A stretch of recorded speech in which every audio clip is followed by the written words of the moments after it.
Wife tossed our family aside to explore 10 years ago. She thought she could return to our lives as if nothing happened. But now she can't accept that I'm happily married. My ex-wife, Cass, 40, and I were high school sweethearts. We thought we were each other's soulmates, and we eloped while in college. We had our daughter, Kendall, right after we graduated college. Our time married was normal. We were happy and in love. I would be excited to come home from work and see her and Kendall, and I was happy to spend the rest of my life like that. That was until we went on a vacation to Hawaii for our anniversary. She had always wanted to go, and I had saved up for a trip as a gift, and she was, of course, ecstatic. On the third day of our trip, I got food poisoning and decided to take the day off and rest. Cass offered to stay the day with me, but I told her not to let me slow her down, to go off and enjoy the day, have fun, and I'll be here when she gets back. I switched between running to the toilet and sleeping basically all day and didn't realize that she hadn't gotten back by 12, 3, or even 5 a.m. In fact, she hadn't gotten back until the next morning when she woke me up saying she needed to talk to me. She told me that she had gone to the resort's bar yesterday and met two 18-year-old boys who she had spent the day with having fun flirting and having intimacy with, and she had decided that she wanted this. We had rushed into getting married right after high school and she had never gotten the chance to explore intimately and meet other options. She said she knew she'd resent me if she went back to her normal boring life after this and decided she wanted a divorce to life, the life she never got to during our marriage. To say I was blindsided would be an understatement. The woman who had been my whole life since I was 16 had cheated on me and decided she didn't want our marriage anymore. I asked her what about our home, our daughter, what were we going to tell our family, what about our life? She only said she still loved me but needed to follow her heart and stay here. She would let me keep the house and she knew it would be selfish to take our daughter away from that, so she was willing to give me full custody and she would pay child support as well as fly our daughter out to see her whenever she wanted.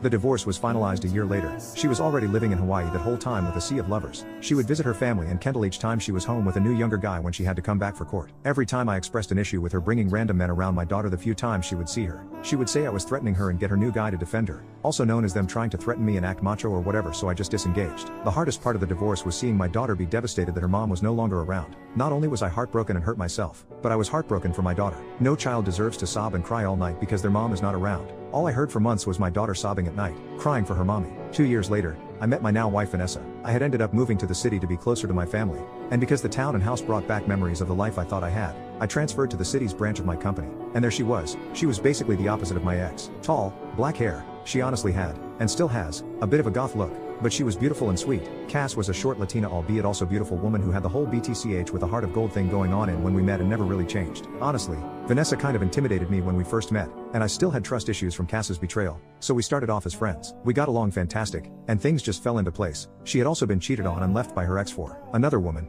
and he had essentially abandoned my now stepson Nick when he was a baby. We both had trust issues, so we took it slow then found love with each other. After 3 years, I asked her to marry me. My family loves her and even admitted they love her more than they ever did. Cass has been a fantastic stepmom to Kendall and I officially adopted Nick a year ago, and as of 6 months ago, we are expecting another baby girl. Everyone is ecstatic. The kids even surprised us by decorating the baby's room for us. They even paid for it themselves using their saved paychecks. The only thing preventing Vanessa from adopting Kendall was Cass guilt tripping her into not asking. And even though Cass has essentially been a deadbeat for the past few years and hasn't even invited Kendall out to visit her for 5 years, it would be breaking her heart to let another woman replace her. Speaking of Cass, neither her or her family has bothered to even reach out for the past few years. Her parents haven't done anything besides send an Old Navy gift card at Christmas and birthdays for years. The only time they messaged her over the past 10 years was to shame her for not having a quince. My daughter never felt in touch with her Spanish roots due to her family never being around to teach it to her. So despite me and Vanessa offering to host one, she refused because she didn't feel it was important. Cass's parents messaged her, calling her a sick little traitor to her culture and that she doesn't deserve her mom or their family if she could turn her back to her own kind. Once again they caused my baby to spend her whole birthday night crying. Recently I got a call from an unknown number, and it was Cass. She called to tell me she was at the house and the new owners told her I had moved years ago, so after years she called me to ask why I sold our home. I asked her how she even got my number and why she felt it was her place to be upset I sold a house she hadn't had anything to do with for years. She said it wasn't important and that she needed to meet me privately to talk.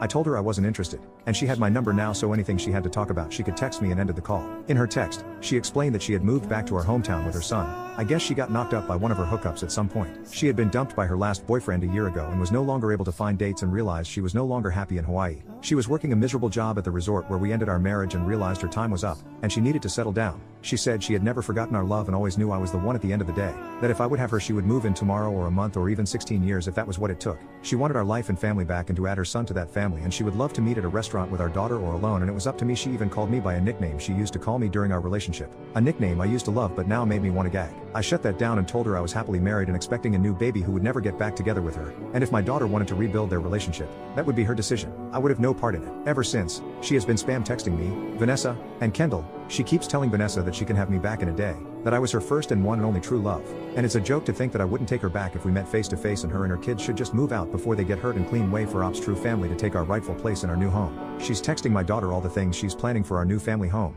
To ask if the hussy and her kid are gone yet. Sending her money and sending her pictures of all the clothes she's bought her for along with. These are a lot better than the shine the hissy buys you, right? And this is way more than the hussy normally gives you for your allowance, right? She sends me similar messages. We laughed at the messages and then blocked her number.